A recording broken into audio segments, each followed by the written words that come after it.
नमस्कार मेरे सभी प्यारे विद्यार्थियों और साथियों।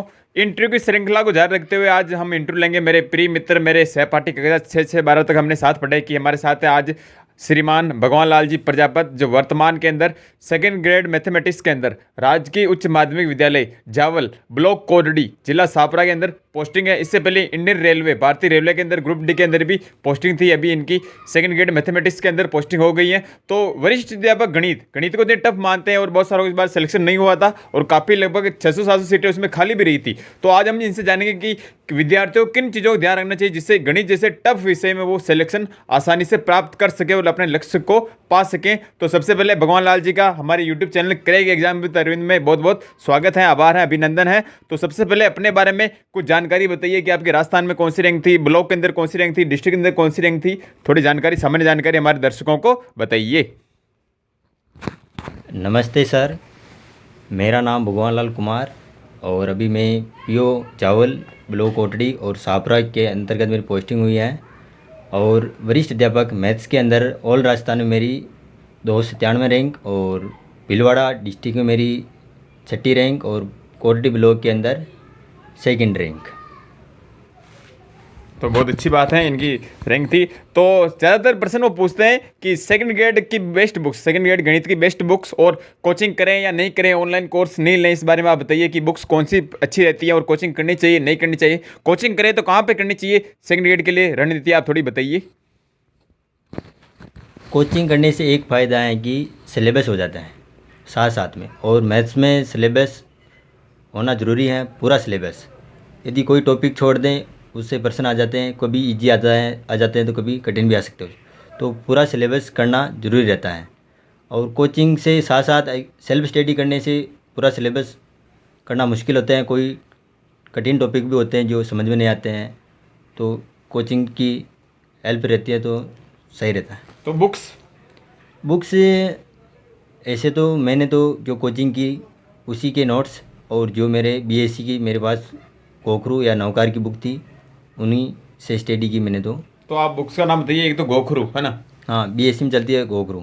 और जो मेरे नोट्स थे, मैंने माथुर क्लासेस जयपुर से कोचिंग की 11, 12 और बीएससी जो उन्होंने पढ़ाया पहले तो वो तैयार किया मैंने। फिर बाद में मैंने जो सिलेबस देखा और पुराने ओल्ड पेपर जो आए हुए 2010 से जितने पेपर हुए मैथ्स के, तो ओल्ड पेपर की बुक्स कौन सी अच्छी रहती है? बुक्स तो ऐसे मैंने तो आरपीएससी की साइड से निकाले सभी पेपर। तो बुक्स वगैरह अवेलेबल नहीं है क्या मार्केट में? मार्केट में बाद में निकाली थी, हमारे माथुर क्लासेज उन्हीं सर ने निकाली थी। और मैंने तो वही आरपीएससी साइड से सभी पेपर निकाले। और जो मैं फिर बाद में एक बार सिलेबस किया पहले तो, और फिर बाद में पेपर देखे। फिर बाद में जो टॉपिक लगा भाई इससे डायरेक्ट क्वेश्चन आ रही, जैसे कोई फॉर्मूले रही है छूटे हुए हैं या किताब में अपने नोट्स में नहीं है, तो फिर बाद में बीएससी 11, 12 तो उन्हीं नोट्स से पढ़ा। और जो बीएससी की जो नौकार या गोखरी बुक आती ना, उनसे और अलग तैयारी की, तो जो कोचिंग सही की। तो जैसे सर ने बताया कि इन्होंने माथुर क्लासेस जयपुर से कोचिंग की थी, और बुक्स आपने बताई नवकार और गोखरू। हाँ, वही नौकार और एक ही बुक है ना? ठीक है। और एसआर सैनी की किताब भी आती है एक? हाँ, वो भी अच्छी आती है। वो भी अच्छी, आपने पढ़ी नहीं पढ़ी? मैंने तो नहीं पढ़ी। जो हमारे जो नोट्स थे ना, हाँ, वो एसआर सैनी की बुक से ही कॉपी थे वो। और उनके पीछे जो क्वेश्चन दे रखे थे ओल्ड, उनके जो एस टेट है, एमपी टेट है, केवी होते ना, और उनके जो जितने भी आसपास के राज्यों के जो भी एग्ज़ाम होते मैथ्स की सब क्वेश्चन थे। और वो सॉल्व करने के बाद लगभग हो जाता है तैयारी। तो मतलब विद्यार्थी अगर तैयारी करना चाहिए तो एक तो आप बुक बता रहे हो ना, वो बुक माथुर क्लासेस सर के नोट्स है ना, ये पढ़ लें। ठीक है। तो जैसे बहुत सारे अपने विद्यार्थी रहते हैं जो कॉलेज के अंदर सीरीज पढ़ के, एक 1 वीक सीरीज लाली पढ़ के चले जाते हैं, तो फिर उनका सिलेक्शन हो सकता है नहीं हो सकता, या फिर उनको बीएससी में 11वीं 12वीं के अंदर गणित अच्छी करनी चाहिए, तो उनके बारे में आप क्या कहना चाहोगे कि उन्हें बेसिक से पढ़ना चाहिए या फिर वो 7-8 महीने 1 साल तैयारी करके कोचिंग करके भी सेकंड ग्रेड जैसे बड़े एग्जाम को क्रैक कर सकते हैं? इस बारे में बताइए। तैयारी तो जो पहले सीरीज पढ़ी है तैयारी करनी पड़ेगी उनको। कहना है मतलब जो 5-7 महीने उनको बेसिक से स्टार्ट करना पड़ेगा। पहले ऐसे नहीं कि बीएससी पढ़ो, 9th क्लास से स्टार्ट करना पड़ेगा, 11, 12 फिर बाद बीएससी तो हो तो जाएगी, पर उनको ज़्यादा टाइम और समझने में थोड़ी दिक्कत आ सकती है। स्टार्टिंग में तैयारी हो जाएगी। कोई कितना टाइम लगेगा लगभग बेसिक से अगर किसी ने कुछ नहीं पढ़ा हो तो उसके लिए उसको 8 महीने तो चाहिए नॉर्मल। 8 महीने चाहिए ना पूरा सिलेबस करने। ठीक है। और जैसा कि मैं वैसे कहता रहता हूँ कि जैसे आपका जैसे रीट में नहीं हुआ था, अभी रीट थर्ड गेट के अंदर आपका नहीं हुआ और सेकंड गेट में हो गया था, इससे पहले आप फर्स्ट गेट तैयारी कर रहे थे, लेकिन बीएड की डिग्री नहीं आने के कारण आपने फर्स्ट गेट प्लान चेंज करके सेकंड गेट की तैयारी की थी, है ना। तो आपका रीट में नहीं हुआ लेकिन सेकंड गेट में हो गया। तो बहुत सारे अपने विद्यार्थी कॉमन तैयारी करते हैं कि वो रीट की भी कर रहे हैं, सेकंड गेट भी कर रहे हैं, तो उनको दोनों करनी चाहिए तैयारी या उनको एक ही लक्ष्य करना चाहिए, इस बारे में आपका क्या विचार है? यदि आप REET maths second grade maths की तैयारी कर रहे हो तो रीट की तैयारी साथ होना मुश्किल है, क्योंकि उसमें साइंस भी आती है और दूसरी अलग चीज़ें भी आती हैं।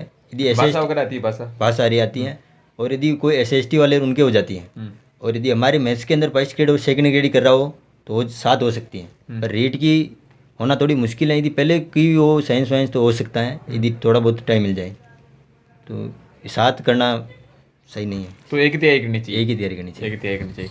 ठीक है, चलो। तो और मैं पूछूंगा कि आपके आइडियल कोई प्रेरणा स्रोत आपके रही हो जिनसे देख के आपने प्रेरणा ली हो कि मैं भी जीवन में कुछ कर सकता हूँ, ऐसे कोई सर? पहले 6 से 8 क्लास में अलग सर थे, फिर 9 में जैसे जैसे अलग अलग कोचिंग या कॉलेज में गया अलग अलग आइडियल होते रहे, ऐसे फिक्स कोई एक आइडियल नहीं है। अच्छा, तो सफलता का श्रेय अगर आप किसे देना चाहें तो? सफलता का श्रेय तो जो सभी टीचर्स, हमारे घर वाले, मेरे बड़े भैया और सभी दोस्तों, सभी का सहयोग रहा है। चलो, बहुत बढ़िया बात है। और कोचिंग का कितना योगदान रहा? सेल्फ स्टडी का योगदान रहता है या कोचिंग का योगदान रहता है? और बहुत सारे जो ऑनलाइन कोर्स लेके करना चाहते तैयारी, तो उनको ऑनलाइन पे करना चाहिए, ऑफलाइन एक बार जीवन में एक बार करनी चाहिए? जैसे मैं कहता हूँ ऑनलाइन ऑफलाइन आपको एक बार कोचिंग करनी चाहिए ऑफलाइन, तो आपका क्या विचार है इस बारे में? ऑफलाइन करने से एक ही फ़ायदा है, क्योंकि वहाँ क्लास में जाओगे 700-800 क्लास रहती हैं, और जो वहाँ का जो पढ़ने का तरीका, सभी कौन सी क्या पढ़ रहे हैं, वहाँ पर एक नॉलेज मिलता है। और एक सेल्फ स्टडी ऑनलाइन लोगे तो वहाँ खुद को पता नहीं चलेगा कि कैसे क्या पढ़ना है, क्या बहुत सारी चीज़ें सीखने को मिलती है ऑफलाइन में। और इस 700-800 कोचिंग क्लास में बैठने पर अपने आप को मोटिवेशन मिलता है, कितना कंपटीशन है और कितना पढ़ना चाहिए, और वो मिलता है। अच्छा, तो मतलब ऑफलाइन में एक माहौल क्रिएट हो जाता है, माहौल create होता है। तो माहौल के हिसाब से आपको अच्छा रहता है। एक मैंने पोल डाली थी कम्युनिटी पोस्ट पे 7-8 दिन पहले, तो एक कमेंट आया था किसी स्टूडेंट का मेरे कि सेकंड ग्रेड की तैयारी में कितना समय लगता है, कितने विषयों का पेपर होता है, जीके का व स्वयं की विषय का पेपर कितने नंबर का होता है, और कौन सी विषय पर ज़्यादा फोकस करना चाहिए। तो आप पहले बताइए कि कितने नंबर का पेपर होता है, कितनी सब्जेक्ट आती हैं, कितने किस पे फोकस करना चाहिए, वो बताइए। मैं मैथ्स के बारे में बताता हूँ। मैथ्स सब्जेक्ट पेपर होता है 300 नंबर का, 300। और जीके होता है 200 नंबर का। और सब्जेक्ट पेपर में ही 120 क्वेश्चन तो आते हैं मैथ्स के, और 30 क्वेश्चन आते हैं टीचिंग मेथड, और जीके में आते हैं 20 क्वेश्चन साइकोलॉजी के, और 80 क्वेश्चन आते हैं जीके के। और तैयारी यदि आप स्वयं कर रहे हो तो 7-8 महीने तो लगेंगे तैयारी करने में, पूरा सिलेबस। और पूरा सिलेबस करना जरूरी रहता है, क्योंकि कोई टॉपिक छोड़ रहे हो उसमें इजी क्वेश्चन आ रहा है, ऐसा फिक्स नहीं है कि उससे कठिन आता है, कभी कभी इजी आ जाता है, डायरेक्ट फॉर्मूला पूछ लेते हैं। तो इसलिए कोई टॉपिक छोड़ना नहीं चाहिए तैयारी, और छोड़ते हो तो फिर बाद में इस बार ऐसा हुआ कि पेपर उल्टा आ गया हमारे। उल्टा कैसे? कहने का मतलब एक तो 40% था सब्जेक्ट पेपर में लाना सभी में ही, और इस बार पहले तो सिलेबस दिया होता है कि भाई 180 नंबर की 11th 12th और 9th 10th से आएंगे, और 80 नंबर के आएंगे ग्रेजुएशन से। इस बार ऐसा कोई सिलेबस में भी नहीं दे रखा था कि भाई के 180 नंबर के इससे आएंगे, कुछ नहीं था उसमें। अच्छा, पूरा का सिलेबस था कि इससे कहीं से भी कुछ भी आ सकता हाँ, है? उसमें ऐसे फिक्स नहीं था। तो इस बार RPSC ने पेपर बनाया जो 80 या 85 नंबर के तो दे दिए 9th 10th 11th 12th से, और 160-70 का दे दिया BSc से। जो पहले तो जो तैयारी कर रहे थे स्टूडेंट अधिकतर उस हिसाब से तैयारी कर रहे थे कि भाई 180 नंबर का देंगे 11th 12th 9th 10th के, और BSc का कम आएंगे। तो बहुत सारों ने BSc छोड़ दी या फोकस कम किया, और तो इस हिसाब से हमारी वैकेंसी में 1600 पोस्ट थी, और 1600 में से 20 कैंडिडेट सेलेक्ट हुए थे 2 गुना में। अच्छा, 2 गुना में हमारी सीटें खाली रह गई थी। 2 गुना में सीटें खाली हाँ, रह गई थी। और 2 गुना जो जिनका सिलेक्शन हुआ है फर्स्ट रिजल्ट में, उनका सभी का सिलेक्शन हो गया। तो जब उसमें मैंने देखा था कि ओबीसी में 0 सीटें बता रहे थे, इस बारे में क्या था? उसमें कुछ कन्फ्यूजन था ना उसमें कि ओबीसी में पूरे राजस्थान में 0 सिलेक्शन बता रहे थे। उसमें ऐसे था वो कि क्या डाउट था, बताइए। उसमें ऐसे था कि पहले 2 गुना लेते हैं जनरल की। जनरल की हमारी सीटें थी लगभग 500 के, 500 का 2 गुना यानी 1000 तो सभी उसमें आ गई 2 गुना में। तो दूसरों की OBC MBC किसी की कट ऑफ नहीं की तो सभी को जनरल में काउंट कर लिया गया जनरल पहले। में फिर बाद फाइनल कट ऑफ आई, उसमें सबकी कट ऑफ गई थी। ओबीसी की हमारी 200 की थी, जनरल की 200 थी। आपके नंबर कितने थे? नंबर तो अभी रिजल्ट बताया नहीं, और रैंक 293 थी। उस स्थान में थे ना। तो 300 नंबर तो आपने बताया कि सब्जेक्ट पेपर होता है ना, 200 जीके का। तो आपने सब्जेक्ट तो बता दी, गणित में ये किताब पढ़नी है, और जीके में आपने क्या पढ़ा उसके बारे में नहीं बताया आपने। जीके में मैंने साइकोलॉजी तो टी सिंह दाबाई सर से पढ़कर आया था हमारे वहाँ पर, अवनी पब्लिकेशन। अवनी पब्लिकेशन, उनकी बुक चलती हैं, उनके नोट्स पढ़े, और जो ओल्ड पेपर की उनकी एक बुक आती है अच्छी आती है वो भी। वो पढ़ा। और एक्स्ट्रा कुछ इतना टाइम भी नहीं था, उस हिसाब से वही पढ़ा मैंने तो साइकोलॉजी। और जीके बाकी में, जीके वगैरह जीके में मैंने कलाम का एक ऑनलाइन लिया था, कलाम एकेडमी। कलाम एकेडमी लिया था, पर उसका पूरा नहीं पढ़ा मैंने। फिर बाद मेरे सेल्फ स्टडी और मेरे दोस्त ने बताया कि पुराने पेपर जीके में वो पढ़ लिए, और करंट वरंट की एक ऐप चलता है, उससे पीडीएफ निकाल कर उनसे पढ़ा मैं तो। और अलग अलग मैंने जियोग्राफी में वो विजय शाह पढ़ाते हैं, उनकी बुक चलती है स्प्रिंग बोर्ड वाली, अच्छा। वो लाया, और उनमें कोई मैटर नहीं था तो मैंने अलग से ऐड कर दिया उसमें। और हिस्ट्री की मैंने एक बुक लाई, जो लाया जो एक बार पढ़ा वो लास्ट तक वो मैटर ही पढ़ा मैंने, चेंज नहीं किया बीच में। मतलब एक सिलेक्टेड मैटर पढ़ा आपने ना? हाँ बेस सिलेक्टेड है ना, बेस। ज़्यादा ऐसे विस्तृत सिलेबस नहीं निकाला आपने। विस्तृत नहीं निकाला, जो शुरू में पढ़ा नहीं भाई ये पढ़ना है, तो लास्ट तक उनको ही पढ़ा है। उसे पॉलिटिकल कहाँ से पढ़ी आपने? पॉलिटिकल में वो कलाम का ऐप लिया था ना, हम्म, उनसे पढ़ी। और फिर बाद में राजस्थान साहित्य की बुक चलती है अपनी, वो लाया मैं, और उनसे मैंने 4-5 दिन लगे, उनसे नोट्स बना लिए। पॉलिटिकल में अधिकतर क्वेश्चन वो पुराने आते हैं, हाँ वो संविधान वगैरह, संविधान आता है उसमें मेन तो। संविधान, और वो जो अपने राजस्थान का पॉलिटी में तो आते हैं, किस समय कौन सा राज्यपाल या अपनी वो मुख्यमंत्री कौन से रहे? सचिव, और हाँ, वही वही पूछता है अधिकतर पंचायती राज से एक हाँ। प्रश्न आते ही हैं। और यही की, और कोई बुक स्पेशल बुक लेकर नहीं आया, नहीं तो मैथ्स में लेकर आया था, नहीं जीके में। तो बहुत बढ़िया बात रणनीति बता दी। और एक मेरे कमेंट आया था, वो दुखदायी कमेंट था कि सर हम निराश हो गए, हमें गणित की तैयारी नहीं करनी है क्योंकि गणित की कट ऑफ बहुत हाई जाती है। तो क्या कमी रहती है आपको लगता है कि जिसमें जैसे विद्यार्थियों को सिलेक्शन नहीं हुआ और सीटें खाली रहेगी, आपको क्या लगता है क्या कमी रही उनमें कि सीटें खाली रह गई? वरना सीटें तो आजकल भरती हैं, तो गणित के अंदर सेकंड ग्रेड के अंदर क्यों भरी नहीं? बाकी जैसे एसएस में भर गई, विज्ञान में भर गई, लेकिन गणित में खाली क्यों रही? इसका क्या कारण आपको लगता है? एक तो 40% कर दिया मेन तो, मिनिमम क्राइटेरिया और एक टाइम का मैनेजमेंट कितने घंटे का होता है? 2.5 घंटे पेपर होता है, 150 क्वेश्चन।